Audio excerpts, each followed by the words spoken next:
Check out what we're doing next.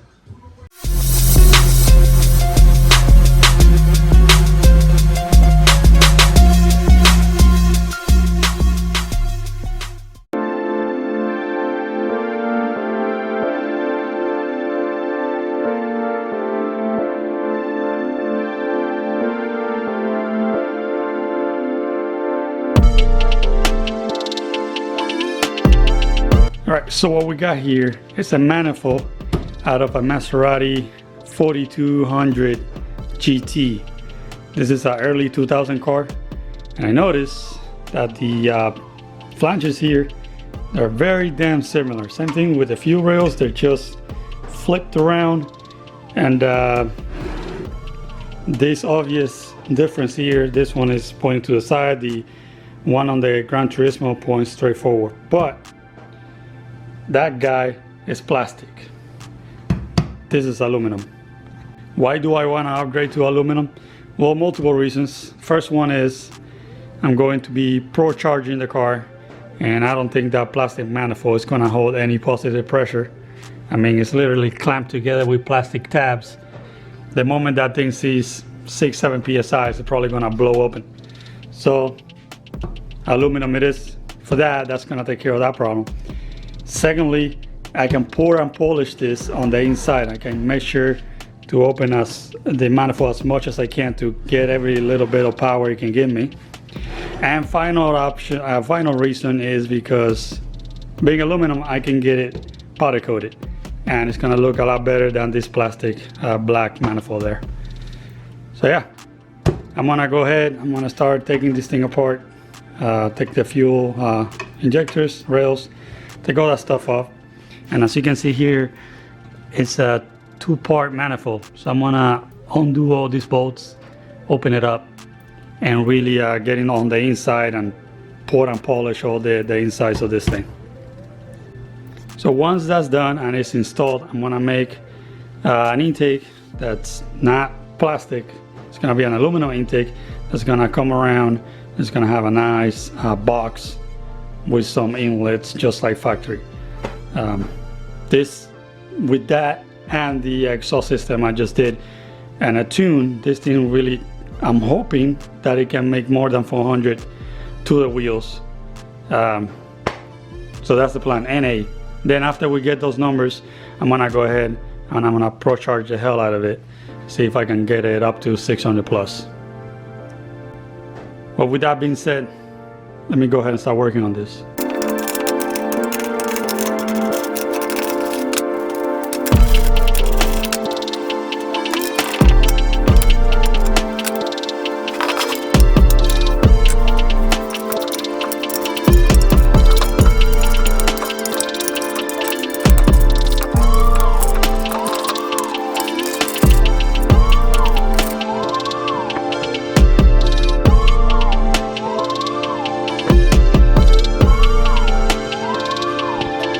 Check this thing out inside. Got all the little velocity stacks here. Overall, it doesn't look too bad. I see what they're trying to do with this. They're trying to divide the air coming through into two banks, so they both got equal chances of getting the air. But it's very rough. All this is very rough. It's got a bunch of casting issues. So the idea of putting it is to smooth all that out, make sure there's no resistance. Same thing with this over here, smooth this out, making that edge here a little thinner. And then you will put the gasket on here, which you can kind of see like the little black line, and you will open up those holes to maximize the hole to match the gasket. And that little bit, believe it or not, makes a difference. And on this other half, we got all these little nubs here from the casting process that, you know, there's nothing behind them. There's nothing behind that. So, see, nothing. So I'm gonna go ahead and get rid of all those, smooth all those out. Look at that, even got this here This is probably for airflow. This is very thought out manifold, not gonna lie. But it's gonna be even better when I'm done with it. Gave this thing a nice watch. Look at that. It's looking brand new.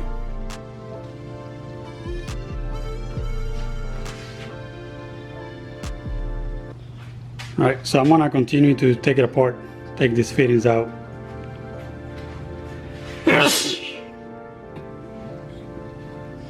Get all those things out because they can't be there when I send it out for powder coating. And yeah, start working on the porting.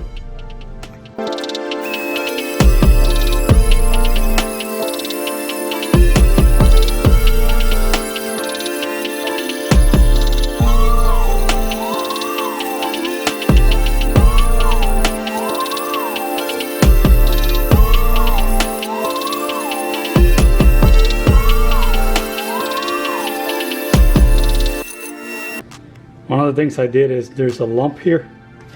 See if I can show you right there. That line right after the hole. There's like a little hump there. So I got rid of those. And then I traced the gasket here.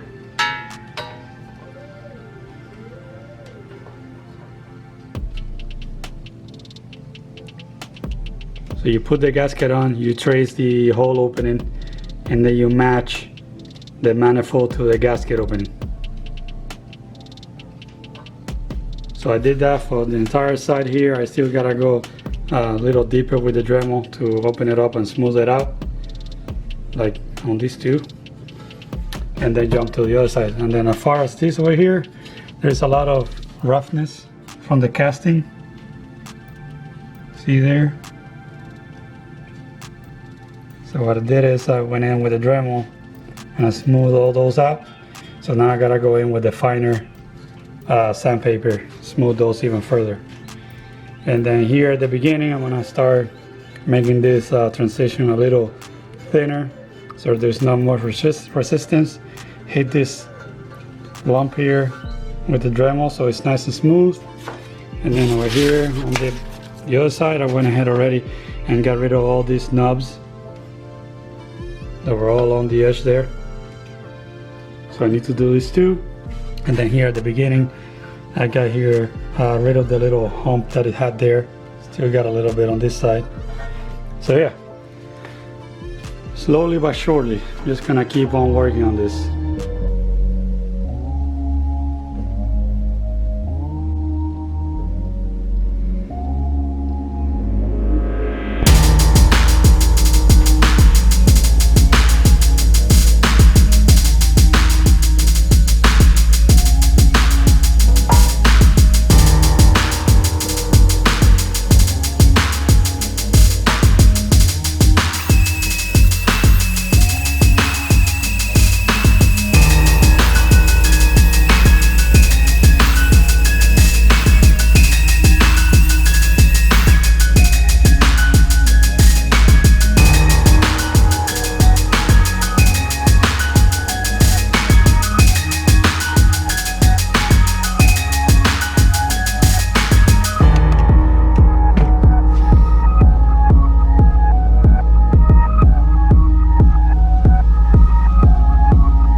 Well, this is done. This is as far as I can go without going completely overboard. I don't think any more shiny than this, and it's not really beneficial, and it takes a lot of time to get to this level. So you can see all of those are coated and semi-polished, I guess you can call it. It's like a really mild pot and polish. Again, the idea here was to get rid of all sorts of imperfections and making it as smooth as possible.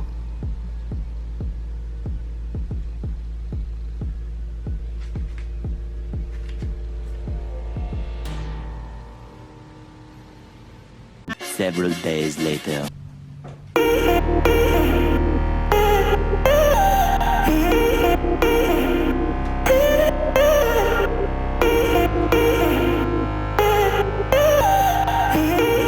Check it out, you guys.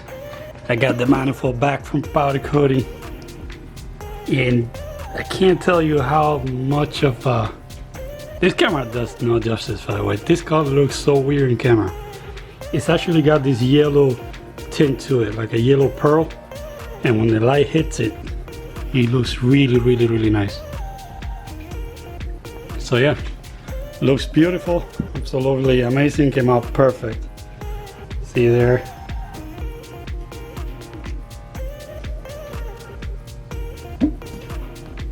We got the bottom piece, again, absolutely gorgeous.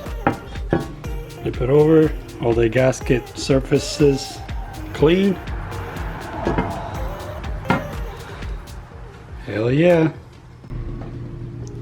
Even in the sun, it doesn't really come through how awesome this powder coating is. And it matches my tank. That's my tank right there.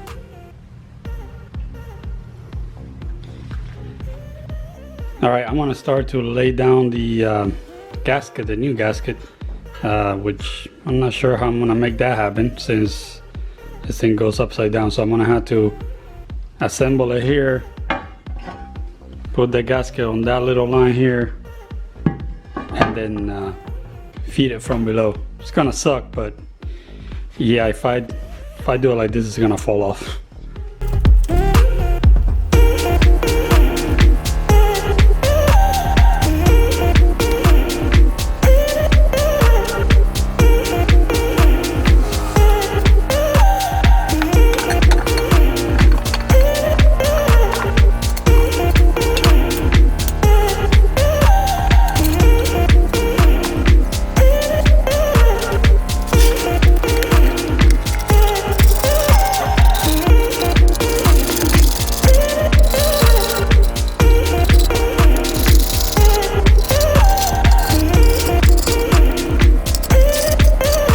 Man, this thing is just beautiful.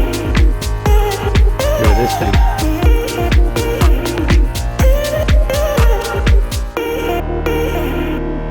Alright, so the next step is to go ahead and start putting up the injectors and the fuel rail, but I'm getting some custom fuel rails made. I actually got them already, but they came in the raw material. Let me show you this. So these are the fuel rails I designed. There goes my logo right there with the Maserati right on it. Looks pretty awesome, but I wanted them made out of aluminum and they were made out of steel, so I'm waiting on the aluminum ones to arrive. See the 4 injectors. Now, why is this different than the stock one? Well, the stock one is doesn't have the ports in the front and the back. The stock ones only have a port up top for the line to go in, and since we are planning on boosting my car, I need provisions for fuel pressure regulator and a return line to the tank. So this one has a port in the front, one in the back. So now the fuel is gonna come in and it's gonna exit here to a fuel pressure regulator and back into the tank.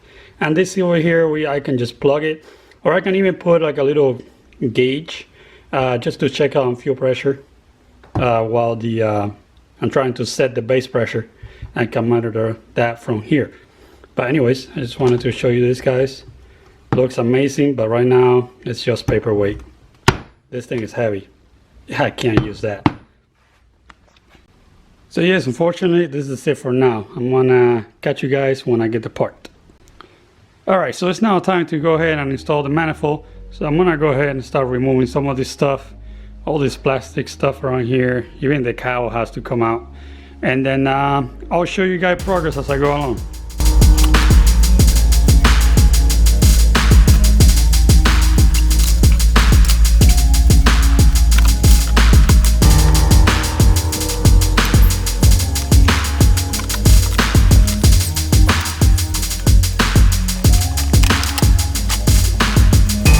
So you can see the cowl and the wipers are out of the way. Now we got a lot of access to everything. Come to think about, I should have done that when I did my valve cover gaskets. I went through a lot of pain to install them without removing the cowl. Oh well, You live and you learn. So now I know for the next time. All right, so now that this is all apart, I'm gonna start removing everything that is connected to the manifold, including this intake and box.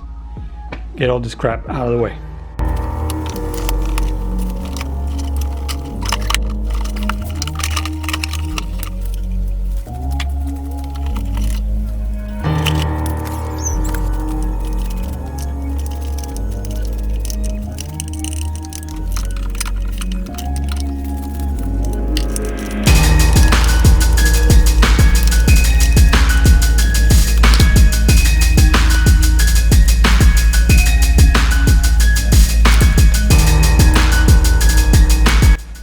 Check out my rat's nest. Literally, I had a rat. Not too long ago, I had a rat living in my engine. He came in from the streets and right into the freaking car and made the engine its own. So now I get to vacuum all this crap in here.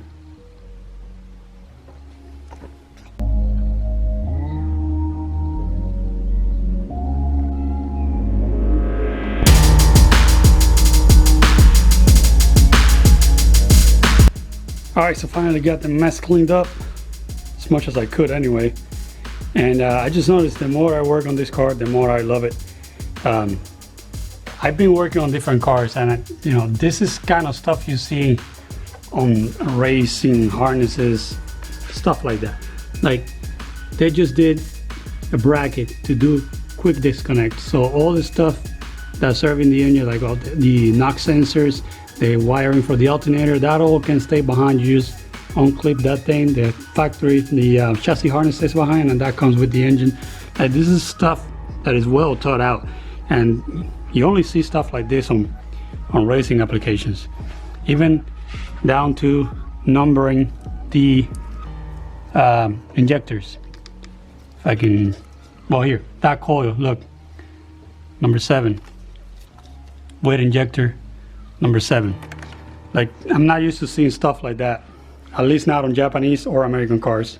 Heck, even the BMW I had doesn't have this level. Right, well, now that it's all cleaned up, I think it's just a matter of time before I put this damn new manifold in here. So let's do that.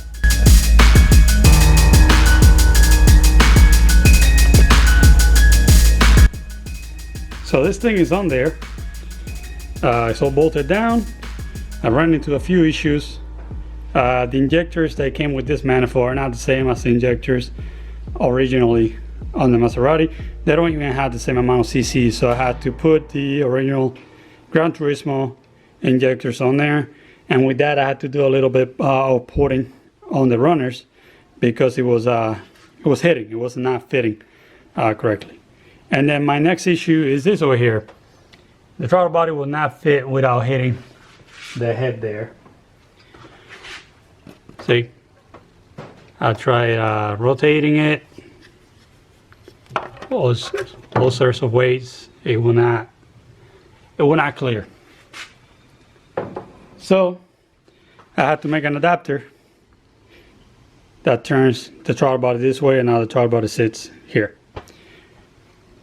All right, moving on to the fuel side of things, I already went ahead and removed the factory line. It used to be hooked up right there. I put my adapter fitting, and I'm getting ready to run my AN line down there and getting hooked up.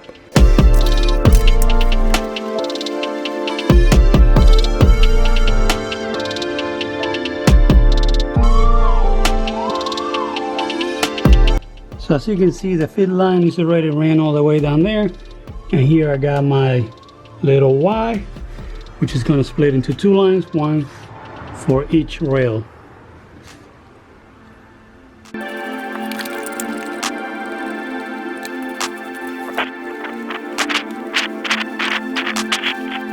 So here's the adapter I was telling you guys about. Here's the flange where the throttle body is going to bolt to, and that's the elbow that's gonna clear everything. So this guy goes right in there. So I'm gonna go ahead and install it and show you guys what it looks like.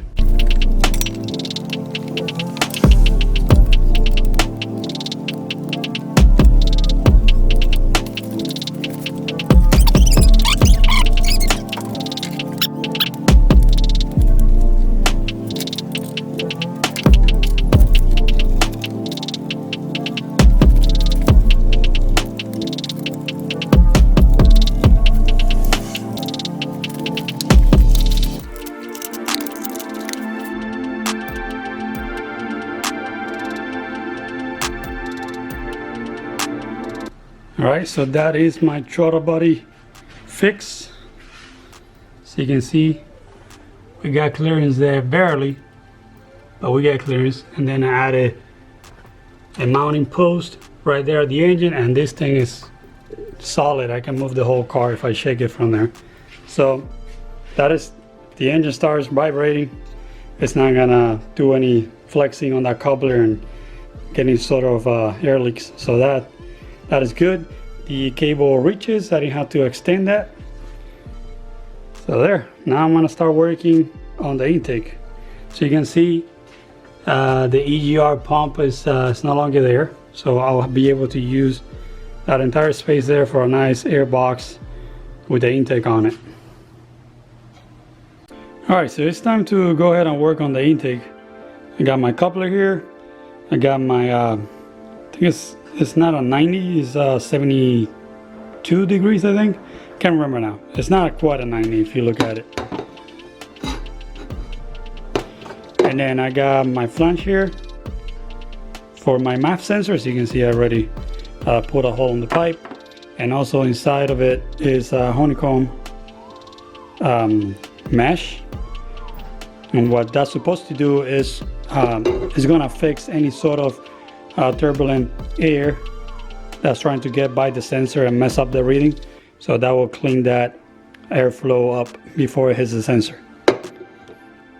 All right, so this is gonna be pretty simple. This coupler pretty much goes into here, kind of pointing down like that, and then this guy will just go right in there with the filter below. And now I want to build some sort of box in there and still utilize, well, this one's kind of blocked by it, but I still want to use this guy that's bringing air from the outside. I want to utilize that and have it feed a box where the intake is going to fit.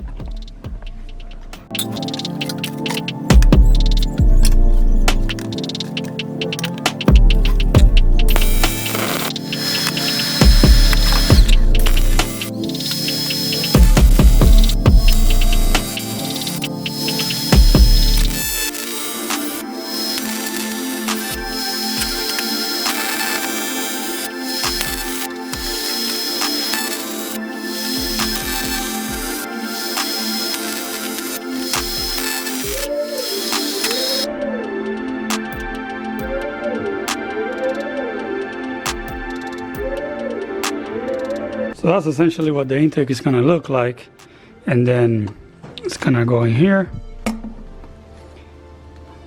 and as you can see it's also going to be facing that way because I don't want it to be right on center and visible, you know. So now it's off to the side and the cable reaches right there. It's a little tight, so I'm going to have to pull the harness this way, but yeah, it's going to fit right in there, and it's not going to look too bad. I'm gonna go ahead and get it painted as well of this wrinkle black for now, so that it's not, you know, all that chrome in the engine bay. So yeah, now I'm waiting on that filter to show up so I can make a box for it. Oh, and the oil catch can, which is gonna be placed somewhere down here, but that's not here yet. All right, filter is here finally. Check it out. It's green. Alright, let me go ahead and install this thing.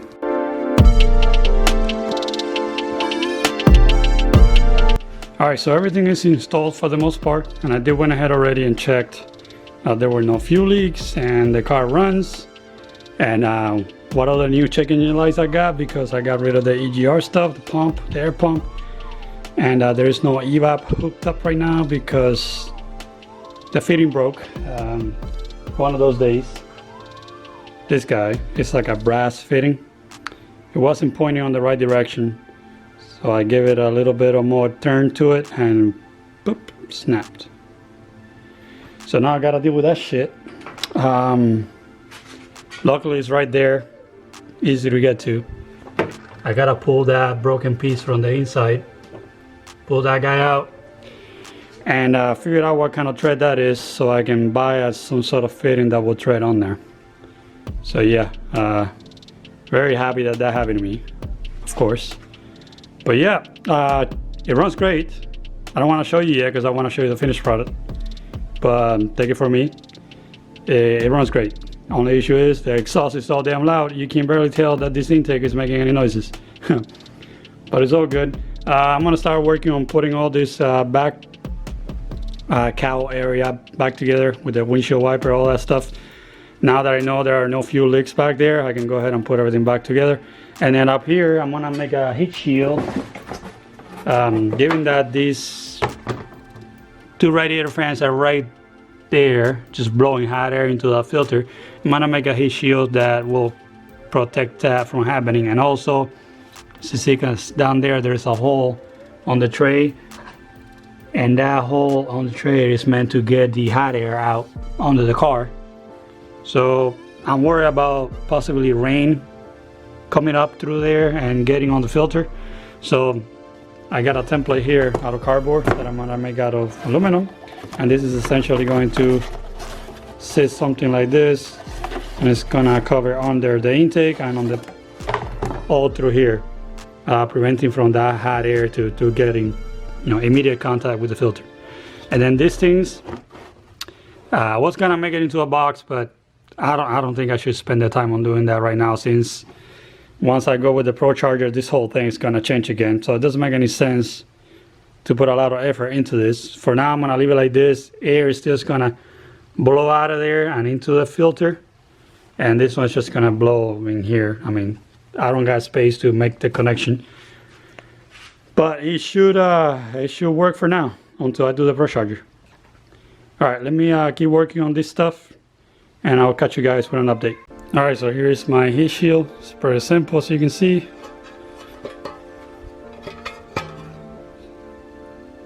It's just gonna block off the heat and the water from below. It's got some rib nuts, so I can get it bolted to the chassis. Yeah, so let's put this thing on.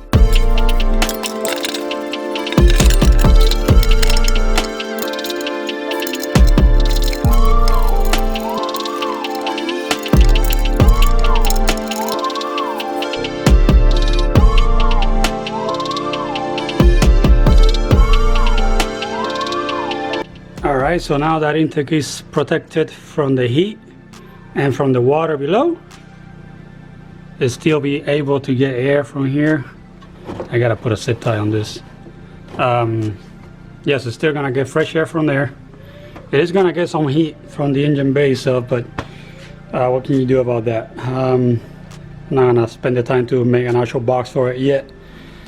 Yeah, so this is how she's gonna roll for now. So I am missing the oil catch can. I got the lines just dangling there. I still need to get that.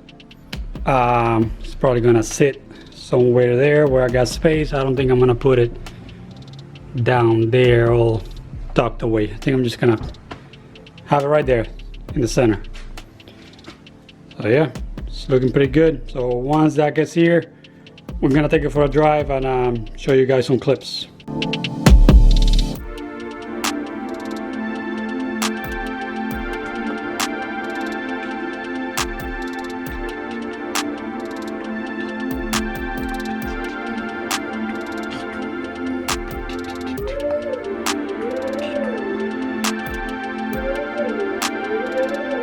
Alright, she's all done.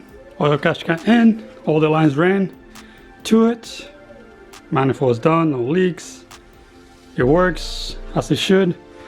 So yeah, I think it's about time I take you guys for a ride. 2,000 years later. Alright, some time has passed. As you can see, the car is inside my new garage. We're not in the same place, but I've been dealing with some misfires on this thing, not related to the manifold. Something else completely different is going on. I've been tracking down, but it's inconsistent. It will go away. It will dry great sometimes, and then out of nowhere it will start having misfire. And I already looked into replacing the coils, replacing spark plugs, and also moved around injectors, thinking that maybe one of the injectors is bad or two injectors are bad, because it's on 7 and 8 where I'm getting the misfire. Today is one of those cases that is running perfect. I came back from going to get some gas and some groceries, and she did great. Nothing whatsoever is wrong with it. So I don't know, I think it's just playing with me at this point. I'm gonna keep driving it until something obvious breaks, but in the meantime, let's finish up this video. Now I'm gonna turn it on for you guys and give it a few reps. I don't think you can hear the intake because the exhaust is so damn loud, but you know, at least you kind of hear how it sounds. I do feel the car a little bit more torquey. I'm not sure if that's a placebo effect, but I do feel the car running a little different. So what we're gonna do next is we're gonna have to either get it tuned and put it on a dyno, or just straight up put it on a dyno and see what changes are there without even having a tune on it. Shouldn't be that many, because you know, these stock tune ECUs, they don't really gain much power by doing modifications. So we'll see. Tuning these cars is really expensive for no damn reason. But we'll see what we can do there. And then after we do that, I'm gonna go ahead and start working on the Pro Charger, which might go along with a standalone ECU. I'm not sure yet, but we'll see when we get there.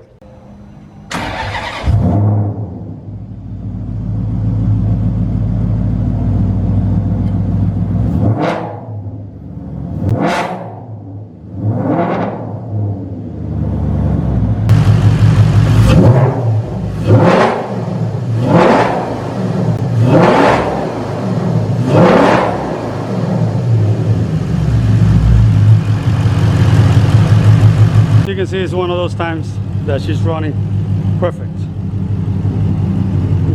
I don't think you could hear any of that. This exhaust is killer. But yeah. Blah, blah, blah, blah, blah, blah. Alrighty guys, I got you a nice one.